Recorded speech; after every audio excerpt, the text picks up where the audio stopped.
Oh,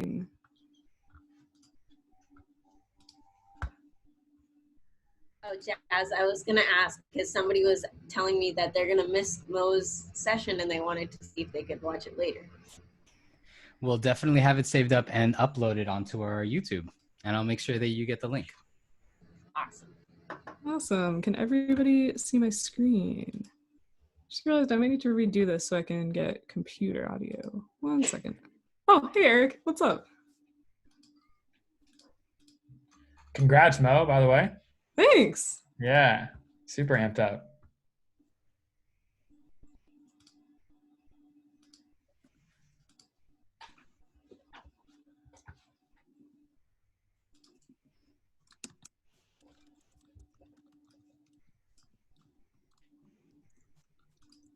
All right, I guess I'll make this full screen. We'll go into presenting mode. Cool, yeah, let's we'll get it started. Or maybe, I don't know, should I wait a couple minutes?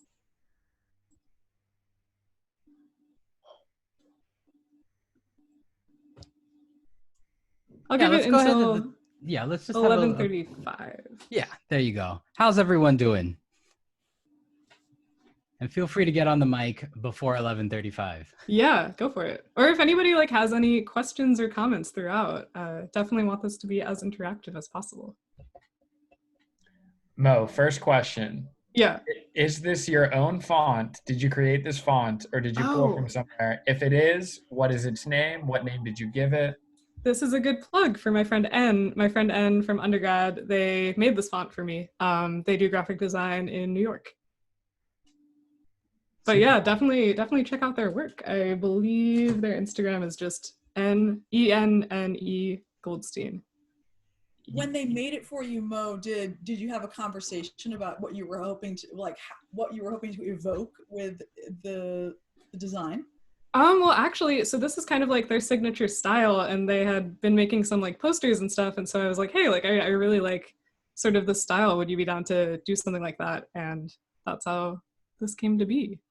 That's cool. Cool page. Thanks. Yeah. Yeah, it's awesome.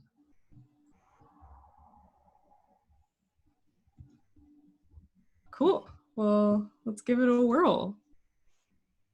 Oh, and this background is actually a film photo I took that was like at the beginning of the roll, so it got kind of messed up, and it was on lomography film, so it's super grainy, and then I just added some purple on top. Oh, okay, cool. So we'll start off with a little music video. You might recognize some Comm lead friends in here. And also let me know if the playback is weird at all or anything, because I did not click optimize for video since most of this won't be sharing video, but we'll see. Whoa, that is not what I wanted. There you go.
Did I freeze?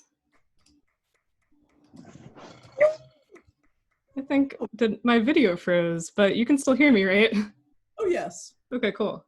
Awesome. Well, that's fine then. Cool. Yeah, so that was just a little music video. Sorry, what? If you pause your video and then restart it, sometimes that kicks it back in. Oh, that is a good point.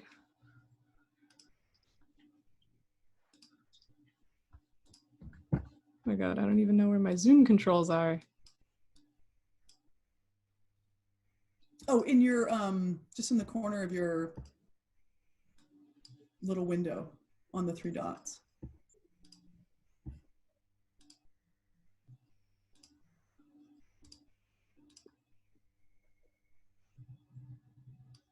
Oh, okay. Well, my video's gone. Sometimes, because I'm using the camera on my monitor, and sometimes it gets Oh. weird. Usually, hasn't happened in a while, but Oh, you're right, it disappeared. yeah, it's gone now. But that's fine. Well, because there's some fun things in this slideshow. But yeah, that was a little music video. The low res aesthetic is in right now, so I shot that on a Sony Handycam using mini DV tape. And yes, that was me as a baby also in that video. Cool. So decided to do a little, I don't know, we'll get down into like how this sort of came to be. So starting with the writing process, I'm currently taking a music theory class, but that's not how I usually write music. Usually I kind of just start playing on the guitar and sort of play random chords until I like how it sounds. So it's a lot of trial and error. And I have a lot of voice memos of just like me like mumbling like things that aren't even words to create like a vocal melody and like just playing kind of random chords. And then I usually like start brainstorming in Ableton where I can like sort of throw things together and like see how they fit. And then actually the last step is creating the lyrics for me because I find that that's, I guess, the hardest part for me because the lyrics are sort of just like a personal journal entry pretty much. And then I try to like vague them out so that they're more applicable to a wider audience. And the reason I've included these 2 photos here is because I feel like location really plays a role in creating music for me because like I feel like, again, it's just like an expression of what I'm feeling, and usually that's sort of based on where I am. So these are 2 photos from pretty much like a lot of the album was written in this apartment in East Boston, and we had a pretty cool view on the roof. So that's what's going on there. Over here, we're gonna listen to basically the evolution of one of the songs, Do You Want to Dance? So this is actually the first recording. I scrolled all the way back through my voice memos and found the first recording of just any resemblance of this song at all. So obviously it's doesn't sound good. It's not like coherent, but it's just sort of like me mumbling some melody over chords. And if you're like familiar with the song, you can hear how it's like it's like close, but sort of different from how it sounds now, even just in terms of the chord progression.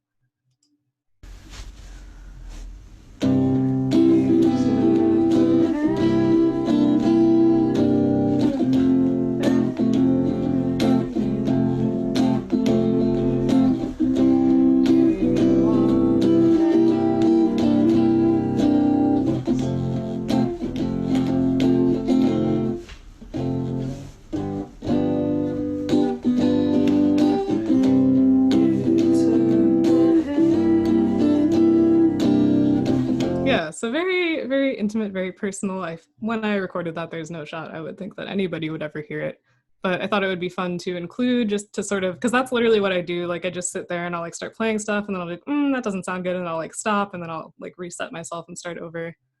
And then up next, this is probably a lot of you have heard this. This is the original Do You Want to Dance recording. And so this is basically all of the original recordings I just did entirely on my own. Like I played my own bass, I played the guitar part, I created like a little drum loop thing. So this was entirely recorded and mixed by myself, but yeah, and I'm honestly pretty happy with how this one sounds, but I'll get into later why I decided to record everything at the studio. So this is the next evolution of Do You Want to Dance? I'll sort of skip to the middle part. You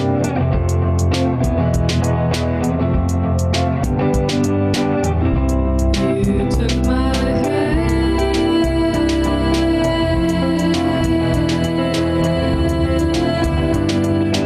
Do you wanna dance?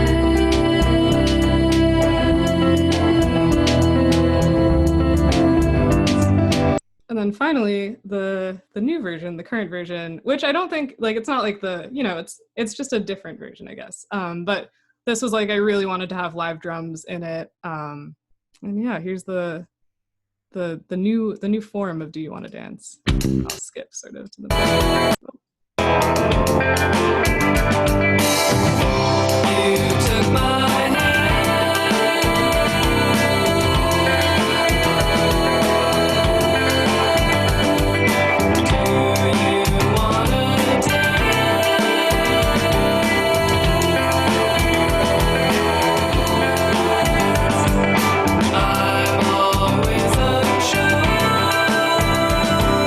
Yeah, so those are the three evolutions of Do You Want to Dance? And that's pretty much the same process that happened for all of the songs, except for I'd Like to Be, which that's like the newest one. That one I like literally wrote like 2 weeks before we started recording. So there was never that middle stage of me like recording the bass part and everything in there before. So that just went straight from step 1 to step 3.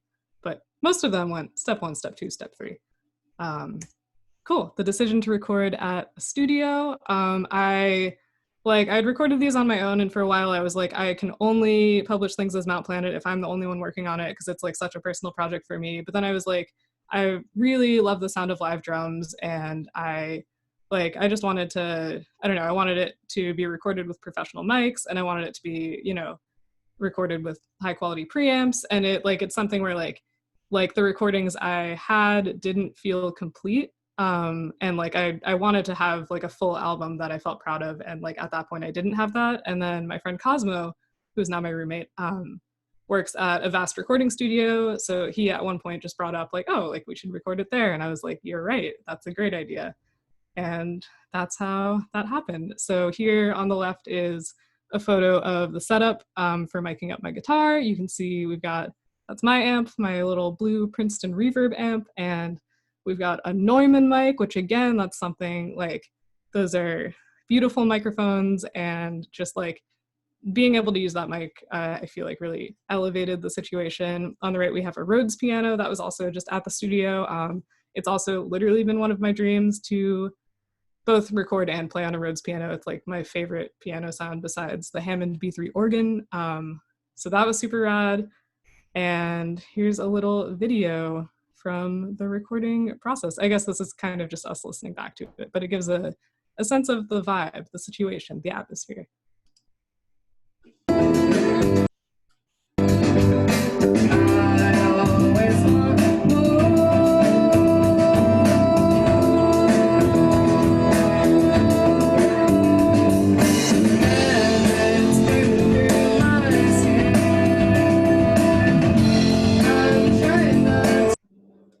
Yeah, really gonna hear that one a lot today. Cool, yeah, so the next thing, mixing and mastering. The biggest shout out ever to Cosmo Rossi. He, not only did he record that, but he also mixed and mastered it. And he's very good at that. He's a very talented boy.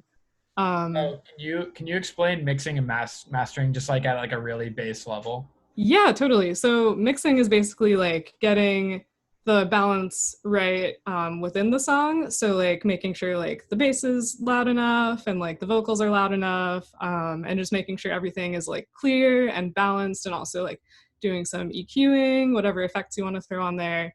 And then mastering is sort of looking at the album holistically and making sure like everything, all the songs are sort of at an equal loudness and they all sort of match up in that sense. And also a lot of the times in mastering, I mean, mastering is a very, very complex process, and I have never really dug into that. In the past, I've used like AI mastering services that they just have like on the internet, but because mastering is very, very complex and very difficult. But it's also like another thing is like making the song louder, because there is the loudness wars, which is everybody is always trying to make their music louder.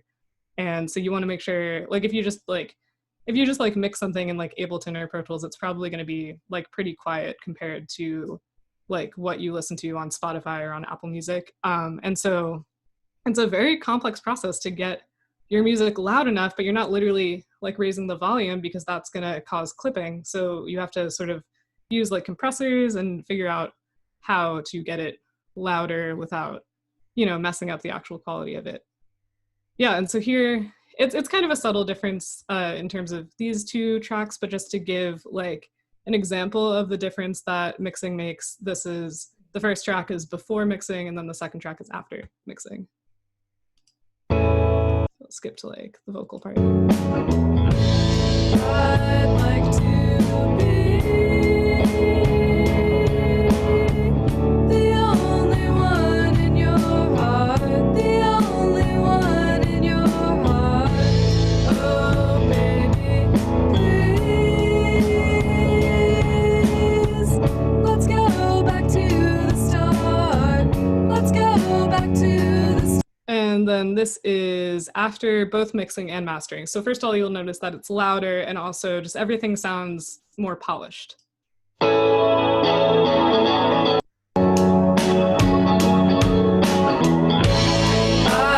like to be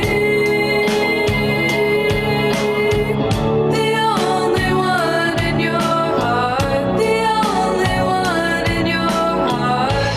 Oh baby, please. Yeah, so that's kind of the difference between mixing and mastering. Well, not the difference between mixing and mastering, the difference between a non-mixed or mastered track and a mixed and mastered track.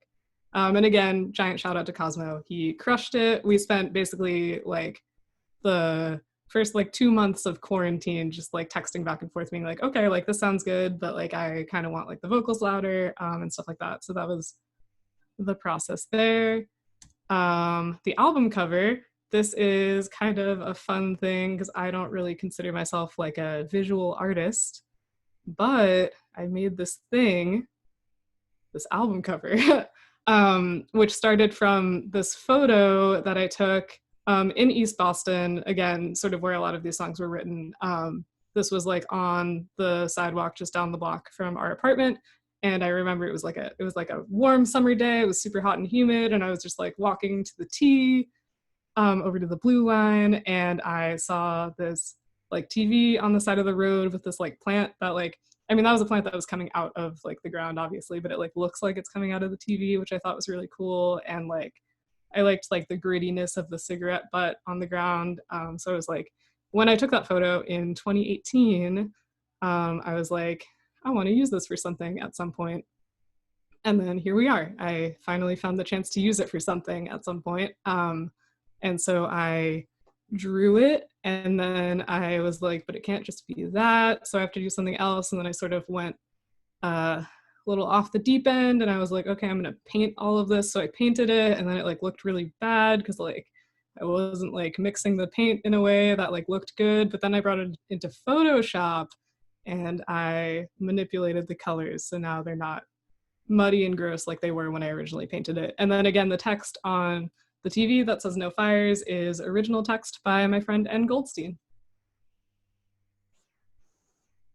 Cool. And then finally, I love music. I love listening to music, and I love learning about music history. I have a minor in music history. And I love just like finding little gems. And so I have created a little playlist just recommending some music that I strongly urge you guys to listen to. Ryuichi Sakamoto is really cool. I just watched the documentary about him last night called Coda. It's very cool. He is the coolest, actually. So also recommend watching that documentary. But yeah, I don't know if you guys want to screenshot this. This is me suggesting you screenshot it. You don't have to. But yeah, I mean, good songs, good listens, music from all over the world, from all different decades. I guess mostly like 70s and 80s, but some 90s in there. We've got Arthur Russell, Sibo Matto, Pharoah Sanders. Yeah, but anyways, that's my presentation. Cool. Should I I can restart my computer to get my video back, or I can just be a dark box. If restarting it's going to work, go ahead and do that. We'll wait for you. Yeah, and restarting we'd love it to hear usually and fixes see it. you. Cool. Okay, I will be right back.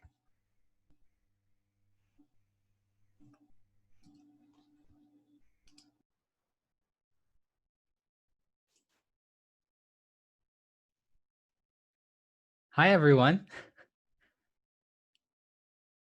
While we wait for Mo to come back, I do want to point out that next week for our Comm Lead, we've got the two events. We've got next Thursday's social hour, like the one that is always standing in the 11:30 a.m. social hour. So make sure you make it there. But we actually have a special one this Sunday. So in just a couple of days with Kevin Manning, who I believe is also on this call right now. Kevin Manning's actually cohort 20. So we've got a cohort 20 member who's jumping right in and showing us kind of like the power of storytelling and a lot of the work that Kevin has done in his career. So pretty exciting. It's going to be on Sunday at 1 p.m. Use the same link to get on here and let's show some support for Kevin. Cohort 20, that's awesome. So yeah. What's up, Kevin? I don't know if you're up for it or not, or if you're like technically able to put yourself on video right now. But if you are willing and up for it, it'd be awesome for all of us to meet you and see you and maybe hear a little bit about what Sunday's about while we wait for Mo. But regardless, welcome. We welcome you to Comm Lead. Yes for dogs, Kevin. That's what they say. Just no pressure, but yes for dogs. Actually, they just bounced on me. I think they found something more interesting than just hanging around me. So, hi everybody. Kevin Manning. I'm part of the cohort 20, and I spent 10 years as a journalist and more than that as a writer in general. And I just basically want to have you guys come out and invite you just to understand a little bit about myself, about writing. And it's really kind of like I was talking to Jazz earlier last week, basically, is that it's creating a community in a sense and having people embrace each other's work. And it's also just a first step for me to basically come out there and reveal who I am as a person to you guys and allow you to talk to me and maybe pick my brain and help you along the way as storytellers. Cool. Thanks, Kevin. Yeah. So, what Kevin here is doing, thank you for being one of the first to kind of jump right into it. Again, just a reminder, this is all open to all of you to tell your story, whatever story you want to tell, whether that's something like what Mo's doing in terms of talking about the music and the relationship with music. There are other different pieces that you can throw on there too. It could be work that you've done in Comm Lead. It could also just be work you're doing outside of Comm Lead. We want to hear your stories. We want to hear you talk passionately about that. So make sure to submit something for our Comm Lead. We've got a pretty open schedule, and around next week, I'm going to start opening up submissions for August as well. So yeah, would love to have you present something. And I know I would personally love to do more events too, because obviously writing is a work in progress kind of thing. It's like nothing's ever perfect. You always strive for perfection, and that's what you can get when you have a group of people that come together and create a community. Cool. Thanks, Kevin. And Mo is back. Mo, you ready to take over? Yeah, totally. Well, first of all, I was wondering if anybody has any questions or comments or anything. And then after that, I can play some music if you want, or.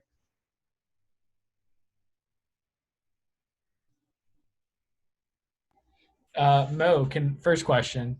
Can you walk us through, I don't know if I missed this. I don't think I did because I was on it before the presentation, but can we walk through kind of like the storyline of No Fires and kind of like your thought behind maybe some of the lyrics and how they tie together? Yeah, absolutely. Yeah, well, I guess the first song off of No Fires that I ever wrote was Ferris Wheel, which I wrote in 2016 or January 2016. And that was like one of the first songs that I ever put lyrics to, because I don't know, for some reason I was always hitting a roadblock where I was like, I can't write lyrics. And so, I mean, the lyrics on that, like, they're very repetitive for that reason. Like, I'm basically just repeating, where are you going? Where are you going again? And that was about like, actually about like a friend who was transferring.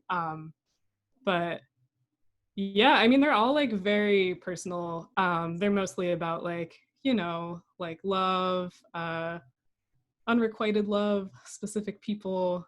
But yeah, basically just like documenting my thoughts, I guess. Yeah, I mean, that's pretty much the vibe of all of them. They're kind of like, I mean, they are basically journal entries. Like, it's basically just like me like feeling like I need to release an emotion, and then I just like start playing guitar and start like thinking words. But yeah, I guess the overarching storyline is that it's just like my life. Like, it's like, this is just like my life for the past like 4 years, in terms of the lyrics. Chronologically though, that could be fun. I could let you know what order it actually goes in. I guess if someone listened to the full album together, sorry if construction's loud outside. If someone listened to the full No Fires album together, what do you want them to feel at the end of it? Yeah, I mean, that's again an interesting question, and I think I like mentioned this a bit in the actual event description. Is just that like I don't know, like when I'm writing it, like I'm not writing it for people to listen to. Like, it again is just like it's just like my emotions, I guess. So it's like, it's interesting to think about like what people would get out of it. I mean, I guess like maybe they would relate it to their own life and their own like feelings of love, or yeah, I don't know. I mean, yeah, I guess that's a good question. I'm not sure, because I mean, like in writing it, yeah, I mean, it's just kind of like a word vomit of like particularly like what I'm feeling on a specific day. But story-wise, like it's like my life. It's a journal of my life. Going into that, the whole like journal of your life, the thing about like what I find interesting about releasing an album is it is a collection of these like different entries that now become, when you put them all together in an album, it really kind of shines as a symbol of like a place of your life. Right, and totally. It's something that continues to exist. So like 10 years from now, you're going to remember like, oh, 10 years ago I released No Fires. Right, exactly. When you consider about who you're going to be in the future and like years down the road, when you look back on July 10, what kind of feelings do you want to have when you think about No Fires? What are the things like, is it going to represent for you? Is it going to represent like a very specific time in your life, it by age, or is it going to be like specifically an emotion that you were feeling? Right. Well, I feel like right now it feels like it encompasses like 3 separate time periods in my life. But again, like that's my perspective now, and really that was only over like 4 years. So I guess just like right now I'm like compartmentalizing that into like, oh, like some of these songs were written like, you know, my sophomore year of undergrad, and that was when I was feeling this way. And then there were like, you know, there was the junior year period. I was just sort of like, in my mind, I sort of break it up into years, but I'm sure like when I look back on it in 10 years, it'll sort of be like one chunk of a memory. And then I feel like there's definitely like been a lot of growth, especially like just throughout the album itself, like coming from like Ferris Wheel, where I was like very reserved in like what I'm saying and like what I'm talking about. And like that one is less so a journal entry, because that one I was like too scared to actually like talk about how I was feeling. So it was more so just like I was like veiling that in like very, very vague lyrics. And then comparing that to like I'd Like to Be, like that one is like kind of scares me to listen to, because I'm like, that's the rawest one I've ever done, where that one is literally like me saying what I'm feeling. And so I feel like throughout the album, like it gradually gets a bit less vague and a bit more specific, but still like trying to keep it like relatable enough that people can still enjoy listening to it.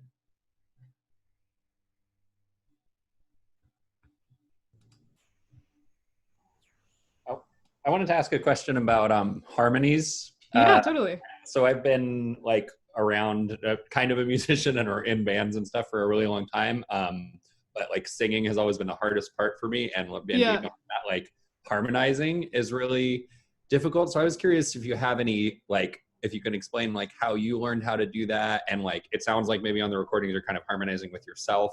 Did you learn how to do it by doing it live with other people, or did you learn how to do it by like doing it on recordings with yourself? And like that's a really good question. Of your thoughts around that? Yeah, totally. Well, so basically in this whole album, I am harmonizing with myself, except for one very subtle clip where in No Fires, I'm harmonizing with myself, and then in the background in the chorus, there's a little line that's like, ah,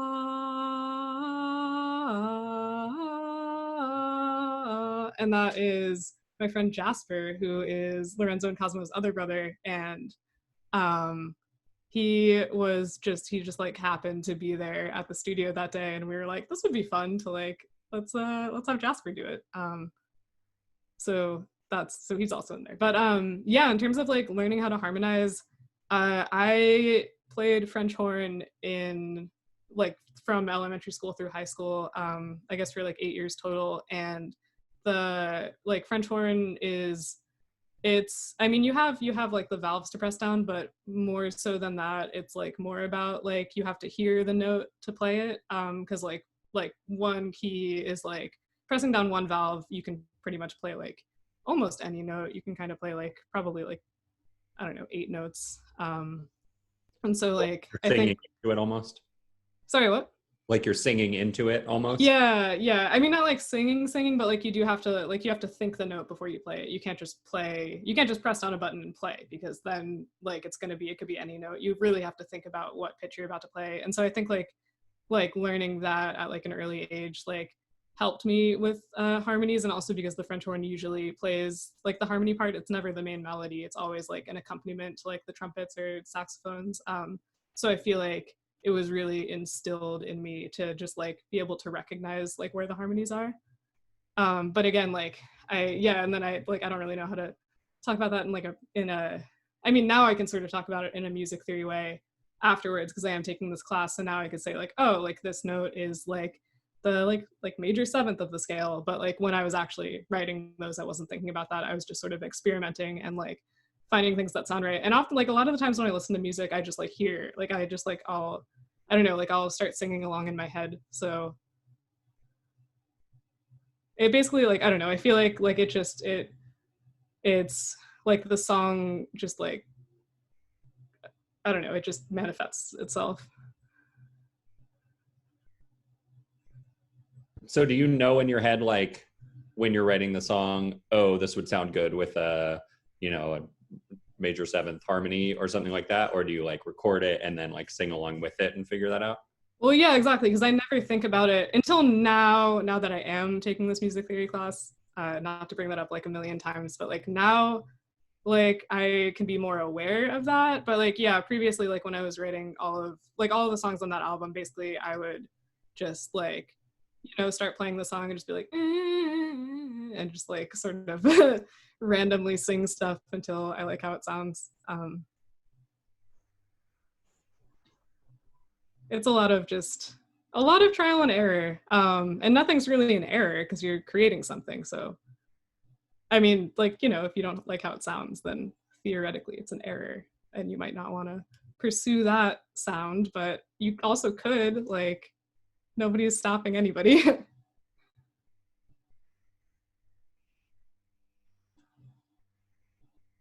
Yeah, so I can play some music. If that's what people want, I can do that.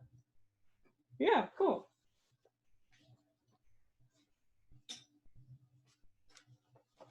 This chair is like so bad for playing guitar because it has like armrests that come all the way out, so I kind of have to like get to the front of the chair.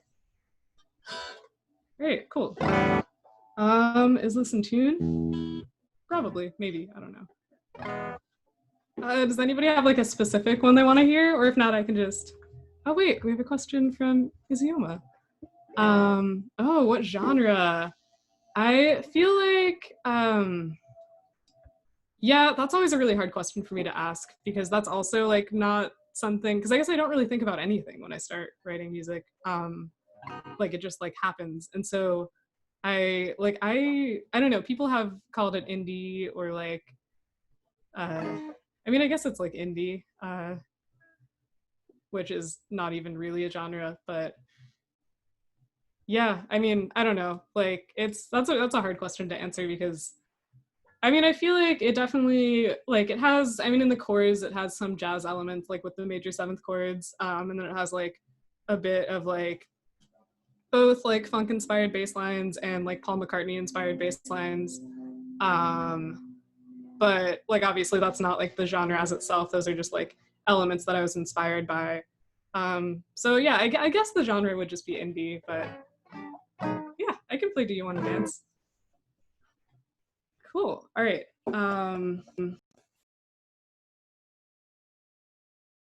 My mic just got, oh, hold on. That's so weird. My Zoom just like gave me a notification that my mic switched to a different microphone, but it didn't. So you guys can still hear me, right?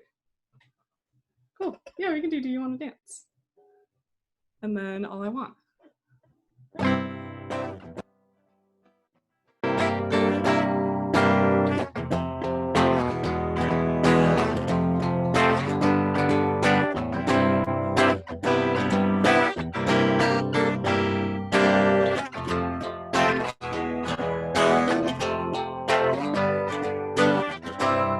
You took my hand.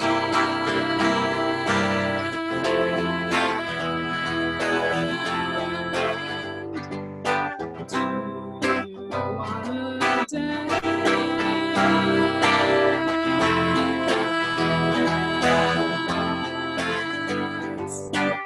I'm always unsure.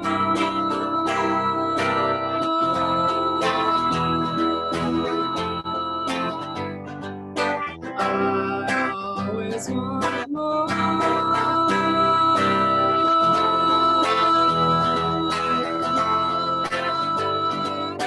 And it's coming through my skin. I'm trying not to let it. I don't know what you're waiting for. I'm trying not to shut that door.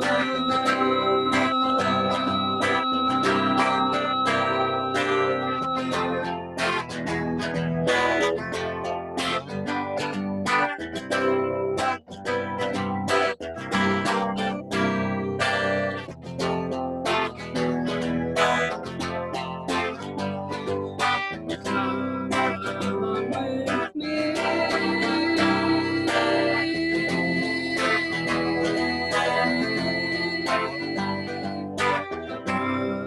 Live in a tree.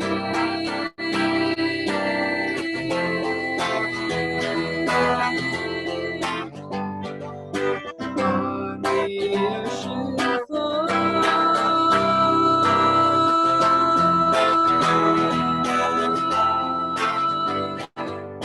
I always want more.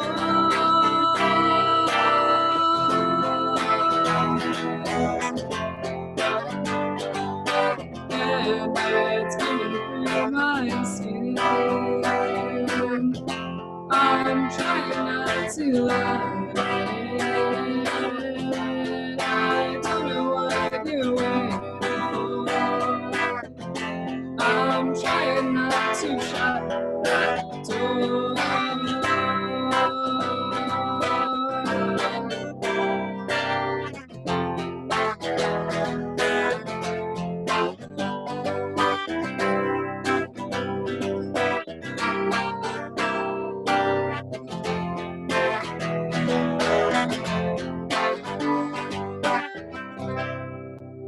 Cool. Just realized you guys can't see my guitar at all. I could like squat. Maybe I could just make my chair higher. No, genuine question. I guess this is more for like all musicians, because I'm like, I have no musical like bone in my body, but like, so 10 years from now, obviously you can't predict the future, but like will you be able to just like play like these songs off memory, like, and like will your like fingers just like, you know, move? Like, will you be able to play that from memory, or will you have to kind of like play it multiple times to really get it back, or will you? Yeah, I mean, that depends. 10 years, I don't know. That's kind of a long time. But definitely I mean, I didn't practice that before this. This one's definitely like muscle memory for me right now.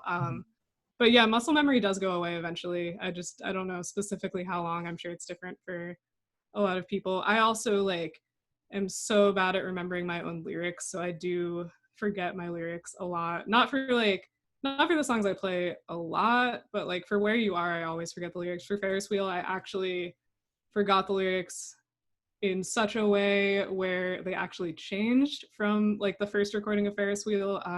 The lyrics are actually in a different order than they are on the album, and I didn't even realize that because I thought I was singing them right. But I mixed them up. So lyrics are really a struggle for me just to remember them. In terms of like actual like remembering the chords, yeah, that depends on like how often I play it. Like there are definitely songs that I've kind of forgotten how to play that like I've written and like theoretically I should remember them, but I mean if I listen to them I can kind of figure them out again. But yeah, there's like one called Train Ticket that I totally don't remember how to play at all. Yeah, but I'm sure like I don't know, it probably depends person to person. Can I answer as an old person? Yeah. Who's tried to actually remember songs from 10 years before?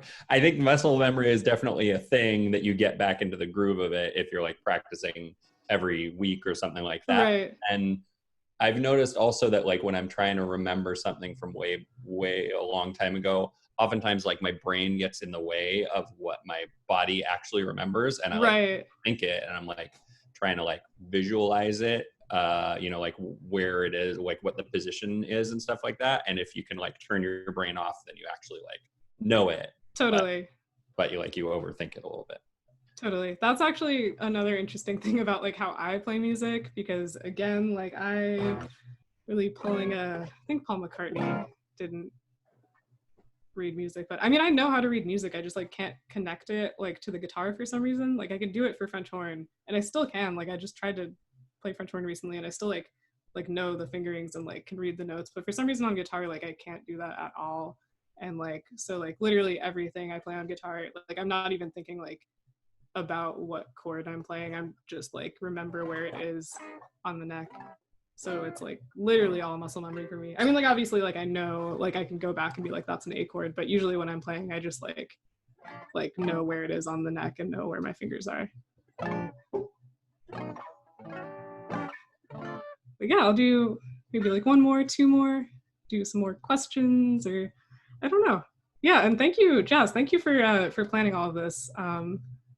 Ooh, a Ferris wheel request. Yeah, I can do Ferris wheel. Yeah, I'll do All I Want and then Ferris wheel.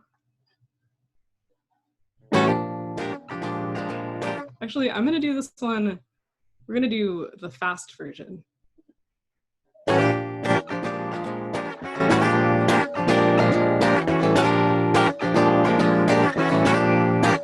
I want is to be part of something. All I want is to grab hold of nothing. Whoa, the darkness of night and the street lights to show us the moment. Whoa, when you look out the window, all you see is it isn't so simple. Whoa, follow me to the street and dip our feet up into the tree. 'Cause I can't tell what I want. I think you are the one, but who's to say I'm not wrong? Who's to say?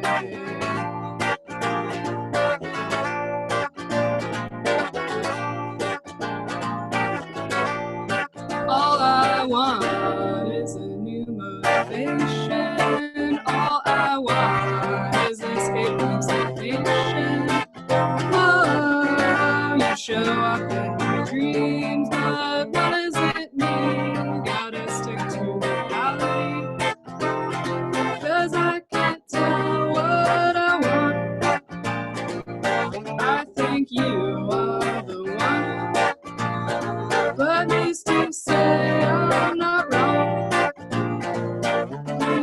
say?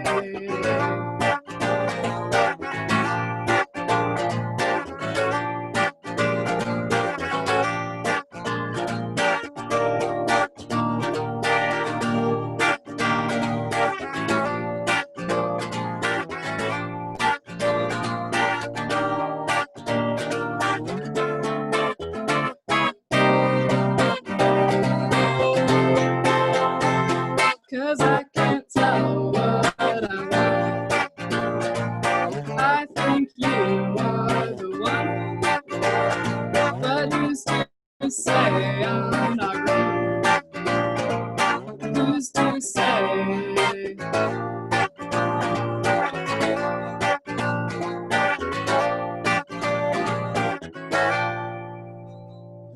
Cool. Yeah, I'm sorry you can't actually see my guitar, but you can imagine that it's there because it is. Yeah, so I'll do Ferris wheel. Mo, quick question. Yeah. What are your thoughts on, does it, like, would you ever, I guess, remaster your album? Does that excite you at all to, like, maybe go back and, like, I don't know, make, like, acoustic versions of certain songs or kind of mix some things up? Like, do you like when people remaster their albums and remaster songs, or? Well, so that was actually kind of like what this album was, because I was redoing, like, for the most part, redoing recordings I had already done, that I just, like, wasn't fully happy with. And now I'm happy with them. So hopefully I won't in the future feel like I need to redo them again. But yeah, I mean, in terms of remastering, that actually usually happens when like if it's like an album from like the 70s or 80s, and like usually remastering is kind of just like making it louder, like up to like the standards, the loudness standards that we have now, because they have shifted throughout the decades, and also like sort of fixing some of the weird mixing stuff that was happening in the 60s, because like I don't know, sometimes they would just like pan the bass all the way to the left and stuff like that, because they were still like just figuring things out. Yeah, so I mean, I support remastering in that sense, but also I usually would just prefer to listen to the original, because I'm like, that's just sort of what was intended. Yeah, but I do like the idea of like maybe doing like a different version. My best friend Jacob has been trying to get me to do an acoustic version of one of my songs for like so long. And I haven't done it yet, but maybe one day.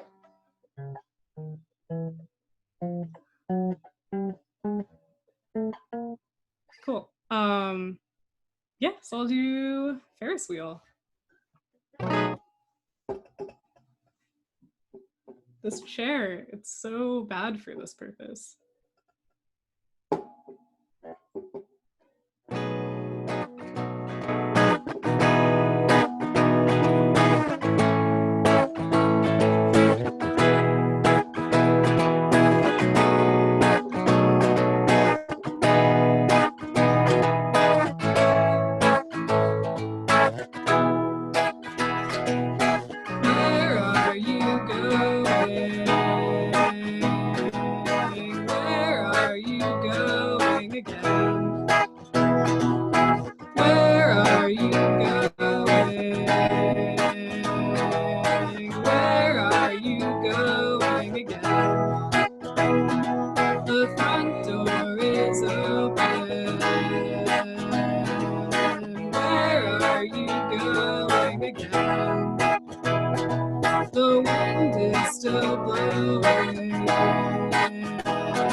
going again. The Ferris wheel spinning. Where are you going again? We are all growing. Where are you going again? In the grass under the sun. You never needed anyone. Finding things you cannot run. You never needed anyone. Whoa. 1, 2, 3, 4.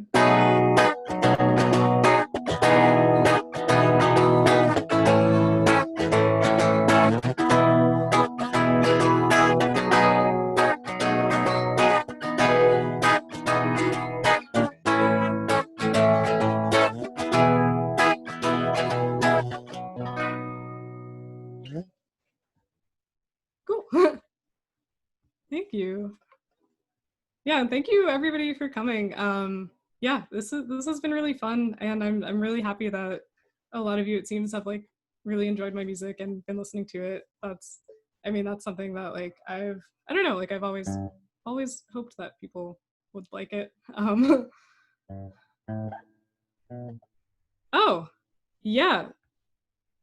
I can share a link to the album. Yeah, Spotify. It's basically on all of the streaming services. There's a Bandcamp link where you can download it for free. If you, I don't know, does anybody prefer Apple Music? I can also send that link over. Where do we buy the CD? Yeah, I can get you one of those. Does anybody want to press me a record? Yeah, let me find the other links. There's also a Bandcamp link.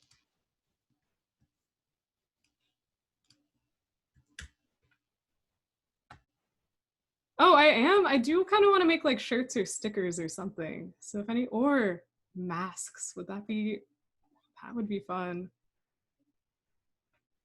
Yeah, but yeah, thank you everybody. If anybody has, Rainy with the sticker.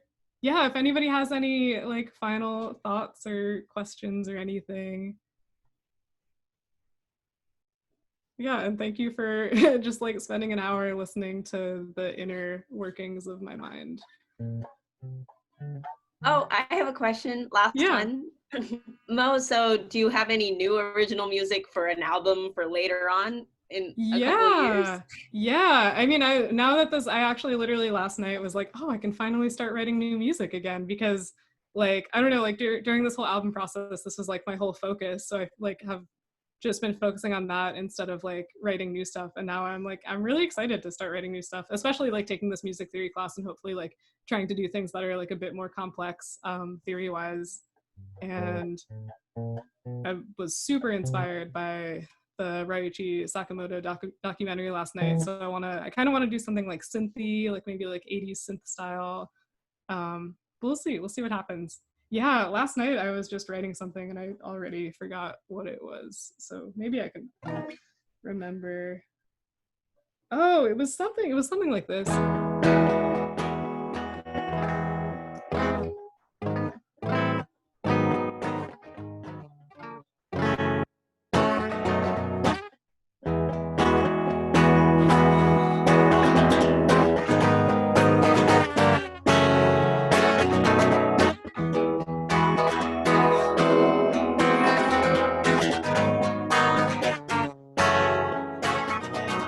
Yeah, so that might be coming soon if I if I finish it. We'll see. I was actually thinking about doing a portion of this presentation for the lost songs that never made it onto the album and are just like in the void of like my voice memos, but they're there. Yeah, that should be your next album, though. The lost songs. I was actually thinking about doing that, like calling it like secret songs, and then just like posting all the stuff because some of it I do like. I just like forgot to finish it. You could always do like one of those B-side albums, right? That's supposed to be just like the side tracks to an album. That's a good point. And then That's you can have a fun title that connects to No Fires and some fires. Yeah, a little bit of fire. A little match, maybe. I don't know. Actually, something fun about the No Fires title, and I don't want to keep anybody, so feel free to hop off if you have to. But No Fires was actually inspired by the No Fires sign at Discovery Park. But before I lived in Seattle, this was like when my parents were living here, and I like went to visit them, and I went to Discovery Park, and I just like took a disposable camera photo of the No Fires sign. And later when I was like trying to figure out like the name of that song, and like I was like, oh, I'll just call it No Fires. But now full circle, like we shot that music video at Discovery Park, and the No Fires sign in that video is actually the original one that inspired the album.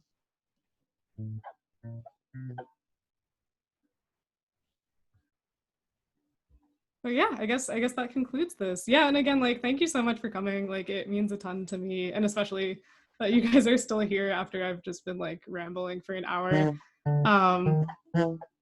Yeah, but thank you so much, and I'm so glad that you all like seem to enjoy it. We're super proud of you, Mo. Aw. Awesome. Sounds really good. Thank you. Yeah. This is like a live like Netflix documentary, like behind the scenes, you know? Oh my god. That would be fun. Oh, I love documentaries. I do have other music documentary recommendations. My other recommendation would be what's it called? It's the Arthur Russell documentary. It's the name of one of his albums and then A Portrait of Arthur Russell. Oh, no, wait. What's it called? I could just look this up. This is not relevant, but it is a good documentary.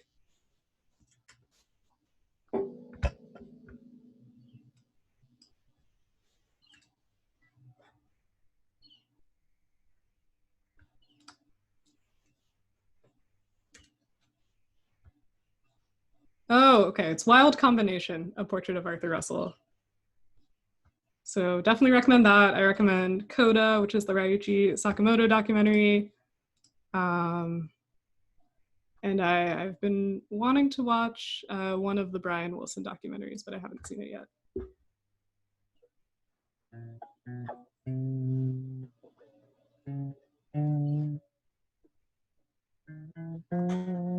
All right, with that, I'm going to go ahead and at least stop the recording. Thanks again, Mo, for what you've done here and sharing No Fires with us. What a treat. It was awesome. And everyone keep in mind that the Our Comm League calendar is now in the chat. Stay tuned for the next one, Kevin Manning, this Sunday at 1 p.m.